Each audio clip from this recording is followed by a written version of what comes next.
meninas, professora Ana Flávia. Mais uma vez estamos aqui com as nossas videoaulas de geografia, onde hoje iremos abordar sobre a economia dos países do continente americano. Então vamos entender de que forma esses países se destacam com sua economia na América anglo-saxônica, na América Latina, na América Platina e na América Andina, que são divisões geoeconômicas dentro do nosso continente. Estão preparados para a nossa aula? Vamos começar. Então, analisando a nossa parte de desenvolvimento econômico do continente americano, nós temos em destaque a base mineral e o turismo, onde podemos observar que os países da América Central que se destacam com o extrativismo mineral são Trindade e Tobago, com a extração de petróleo e gás natural, o país da Aruba, com a extração de petróleo, Jamaica, com a extração de bauxita, Guiana e Suriname, na América do Sul, com a extração de bauxita. Além da extração mineral, esses países também nós temos em grande destaque o turismo em Aruba e Jamaica. Já com relação à extração só do petróleo, a economia de base do extrativismo, nós temos a Venezuela em primeiro lugar, como um dos países em grande destaque do petróleo, Equador, Peru, Bolívia e Chile. Então, o que podemos observar? Que os grandes países da América Central se destacam no extrativismo mineral com petróleo, gás natural e bauxita, além do turismo. E nós temos aqueles da América do Sul, que têm uma grande proporção de extrativismo mineral, principalmente com o petróleo. Venezuela, Equador, Peru, Bolívia e Chile. Já os países com a economia diversificada na base mineral, em grande destaque de um outro ponto de vista, de uma outra atividade econômica e de grande desenvolvimento, nós temos, por exemplo, a Venezuela, Equador, Peru, Bolívia e Chile, que fazem parte do grupo dos países andinos, juntamente com a Colômbia, são aqueles países cortados pela Cordilheira dos Andes, por isso eles têm essa nomenclatura geoeconômica baseada em países andinos. Quais são esses países, mais uma vez? Venezuela, Equador, Peru, Bolívia, Chile e a Colômbia, que entra junto com eles, formando esse grupo de países andinos. Esses países eles têm uma economia diversificada, mas gira em torno da base mineral, ou seja, do extrativismo mineral com qual produto? Com o petróleo, possui um setor agrícola de grande importância, então a atividade econômica agrícola ela é bem desenvolvida nesses países, com culturas destinadas ao abastecimento de mercado interno e externo. O que isso significa? Que gira em torno da economia para o seu próprio país, ou seja, para o sustento da sua população, como também para o processo de exportação. Então, é o mercado interno e externo. A atividade industrial dentro desses países andinos, ela é menos intensa com relação ao Brasil, México e Argentina, que são os três países do continente americano mais desenvolvidos industrialmente, nessa ordem, Brasil, México e Argentina. Então, depois desses três países, os países andinos também têm a sua importância na indústria, mas eles têm uma pequena proporção com base no continente americano, ou seja, com base na proporção desses outros países. Quais são os três países de maior importância industrial dentro do nosso continente americano? Brasil, México e Argentina. Após esses, entram os países que compõem a América Andina. Existem vários centros industriais que fazem parte desses países. Quais são esses centros? Santiago, no Chile, La Paz, na Bolívia, Lima, no Peru e Caracas, na Venezuela. Então, mais uma vez, dentro do processo industrial do continente americano, três países se destacam: Brasil, México e Argentina, nessa sequência. Após esses três países, nós temos os que compõem o grupo da América Andina, também se destacam no processo industrial. E observando algum desses países, podemos perceber que a Venezuela se destaca pela extração do petróleo, pois ele é considerado o país com maior sexta produção, ou seja, o país em sexto lugar com a produção de petróleo do mundo. Em 1960, ou seja, no ano de 1960, o país participou ativamente da criação da OPEC. O que significa a OPEC? Organização de Países Exportadores do Petróleo. Por que ele entrou desde 1960 nesse grupo? Porque ele é considerado um dos grandes países em extração, produção e comercialização do petróleo. Então, ele está em sexto lugar entre os países que mais produzem petróleo do mundo. No ano de 1975, o governo nacionalizou os poços, mas não conseguiu romper a dependência em relação ao refino, ou seja, a refinaria não existia dentro do país, mas a produção, a extração de petróleo era muito proporcional dentro do país da Venezuela, feito pelas transnacionais. O que isso significa?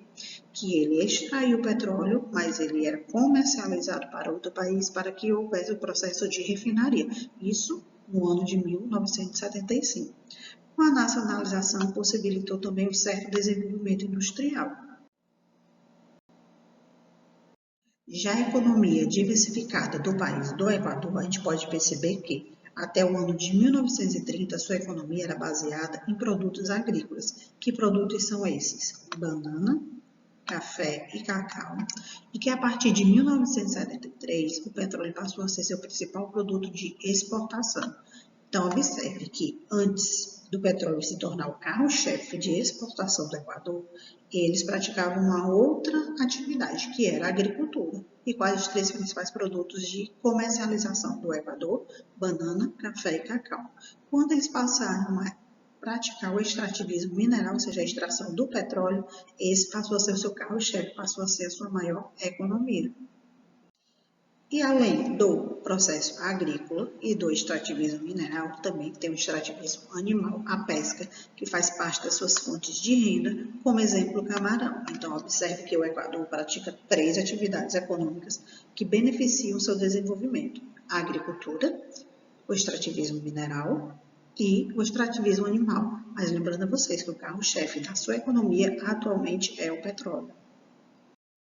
E falando sobre a Bolívia, um outro país relacionado com o grupo dos países andinos do continente americano, em bases econômicas ele se destaca com relação ao extrativismo mineral, onde esse extrativismo gira em torno do estanho, da prata, do chumbo, do zinco, ouro e gás natural. Dessa forma, o Peru e a Bolívia acabam também fornecendo produtos que acarretam um baixo poder de barganha no comércio mundial. O que isso significa? Eles têm um baixo poder aquisitivo, um baixo poder de exportação dentro do território. Devido a várias crises políticas, econômicas e sociais, milhares de trabalhadores das minas passaram a buscar trabalho e renda na clandestina indústria de drogas. Isso quer dizer o quê? Que por conta do baixo salário, por conta do baixo potencial industrial e extrativista dentro da Bolívia, um outro ponto acaba sendo girado em torno do desenvolvimento econômico e mão de obra oferecida, que é o tráfico de drogas. E o Chile, hoje, tem como base o extrativismo mineral cobre, que representa 30% do valor total das suas exportações. Lembrando que esse valor já chegou a corresponder a 80% do seu produto relacionado ao extrativismo mineral, mas hoje só corresponde a 30%. Além do extrativismo mineral, o Chile também faz parte da atividade econômica com os setores agrícolas e o pesqueiro. Isso significa o quê?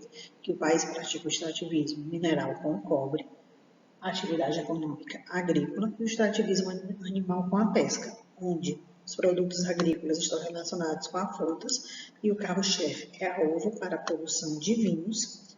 Os principais centros industriais com base no desenvolvimento, principalmente da uva para o vinho, estão em Santiago, Valparaíso e Concepción. O país mais industrializado da América Latina, lembrando que é um grupo socioeconômico e que registrou o maior crescimento econômico desde os anos 90, é o Chile. Então, pode perceber que entre os países que compõem a América Latina, que vem em crescente, que vem em maior desenvolvimento econômico, é o Chile.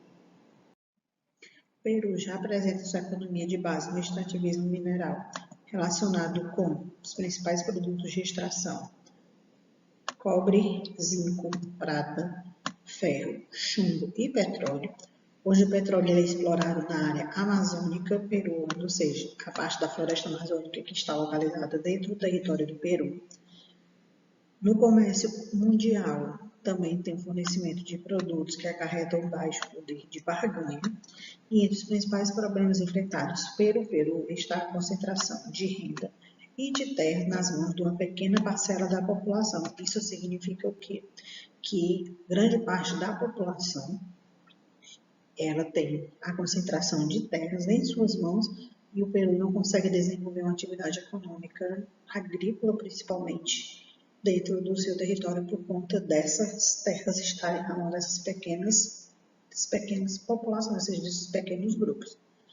E por conta disso, tem um outro processo econômico que é de forma ilegal, mas consegue levantar a economia do Peru, que é a produção e o tráfico de drogas, que são bem realistas dentro do seu território. Lembrando mais uma vez que é uma produção ilegal, ou seja, gira a economia, mas é um dinheiro adquirido de forma ilícita. Já os países latinos, que correspondem àqueles localizados na parte sul do continente americano, em destaque nós temos Paraguai e Uruguai, juntamente com a Argentina. Eles são denominados como latinos por serem cortados pelo Rio da Prata. Esses três países não sofreram processo de colonização como os demais países do continente americano, pois seu clima era subtropical e temperado e não podia oferecer produtos tropicais para os países europeus explorarem suas terras, principalmente Portugal e Espanha. Somente no século XIX, em virtude do crescimento populacional europeu, os dois países, ou seja, Portugal e Espanha, começaram a enviar condições de fornecimento para o cultivo de produtos agrícolas nesse território, fornecendo assim produto como o trigo. Economicamente, o Paraguai se apoia na atividade agrícola, ou seja, seu carro-chefe é a agricultura, com o cultivo de algodão, soja e óleos vegetais. Sua exportação está destinada para dois países. Isso quer dizer que tudo que é produzido no Paraguai, o seu processo de exportação é relacionado a dois países. E quais são esses países? Brasil e Argentina são os maiores compradores de produtos do Paraguai. Por ser um país continental, suas exportações são feitas pelo Porto Brasileiro Paranaguá, localizado no estado do Paraná, ou seja, aqui no Brasil. Além da agricultura, existe uma outra atividade econômica a qual a população do Paraguai se destaca, que é o comércio ilegal de artigos importados. Que tipo de artigos? Nós temos bebidas, roupas, perfumes, aparelhos eletrônicos, entre outros. Então, o Paraguai se destaca não só com a atividade agrícola, mas também com a atividade comercial. Os produtos vêm comercializados de forma ilegal. Já o Uruguai, um dos países latinos, muito conhecido como a Suíça sul-americana, por existir até a década de 1950 com boas condições de vida para a maioria da população, então era visto dentro do continente americano, especificamente entre esses países latinos, o país com maior característica relacionada com os países europeus, por isso era chamado de Suíça sul-americana, onde ele havia saldos positivos, ou seja, um superávit na balança comercial devido às exportações de carne e de lã. Então ele tinha uma grande parceria comercial de exportações, mas a partir da década de 60, a economia do Uruguai acabou ficando abalada pela queda do preço da lã e da carne no mercado internacional. E por que isso ocorreu? Por conta das concorrências, ou seja, por conta de outros países que estavam fazendo parcerias comerciais. Atualmente, além de exportar lã, carne e couro, o Uruguai também adota uma legislação favorável ao estabelecimento de instituições financeiras, atraindo investimentos estrangeiros. O que isso significa? Que além dele exportar, também facilita o processo de industrialização dentro do seu território, atraindo assim mercado estrangeiro, fábricas estrangeiras sendo implantadas dentro do seu território. E chegamos ao fim da nossa aula de hoje. Espero que tenham gostado do assunto, que tenham compreendido, que tenham assimilado tudo com relação à economia dos países do nosso continente americano, com base numa divisão socioeconômica: América Latina, América Andina, América Anglo-Saxônica e América Latina. Vamos ficando por aqui. Até o nosso próximo encontro e tchau!